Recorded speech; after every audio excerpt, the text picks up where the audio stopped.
歡迎來到新聞和活動頻道，請訂閱和分享已更新有關當今最著名明星的最新信息。王一博暴雨淋雨10分鐘，粉絲解讀18:28，不是寵粉是內娛最硬無聲回擊。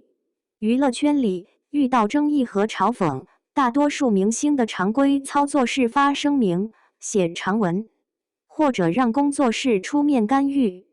但王一博用了一種極其少見，甚至可以說很絕的方式來回應。他不說話，只做事。事情的回到2026年7月的珠海國際賽車場，當時台風紅霞過境，賽場上大雨如注，看台沒有頂棚，粉絲們就這麼坐在水坑裡，頂着傾盆大雨，鏡頭上裹着魔術布和防曬衣，硬生生扛了4-5個小時。沒一個人喊着要走，這種場面，換做別的明星，可能早就感動得熱淚盈眶，在社交媒體上連發3條感謝信了。王一博在幹什麼？他在 P 房裡坐立不安，跟工作人員念叨：“打雷下雨了，我的粉絲該怎麼辦？”隨後，他沒戴帽子，沒戴口罩，直接走到雨裡，看着看台上那片綠色的身影。一站就是10來分鐘，工作人員在一旁給他撐傘，手都在發抖，怕他感冒挨罵。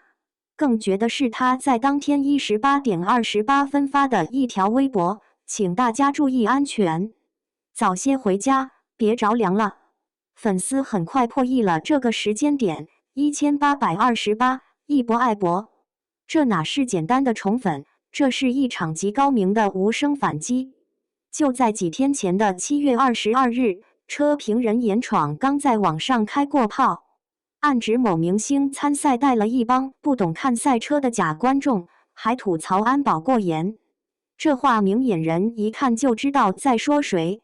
面對這種質疑，王一博一個字都沒回，他把回應留到了賽場上。大雨天裡，那些被嘲笑為假觀眾的粉絲在水坑裡坐了幾個小時。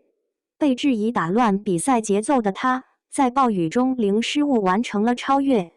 他一次次走出 P 房看望粉絲，最後用那個18:28的時間戳，給了所有人一個答案。這耳光打得響亮，卻沒出一點聲音。懂行的人都知道，只做不說的殺傷力有多大。你發100篇通稿吹噓自己多愛粉絲，都不如在大雨裡陪他們站10分鐘來的震撼。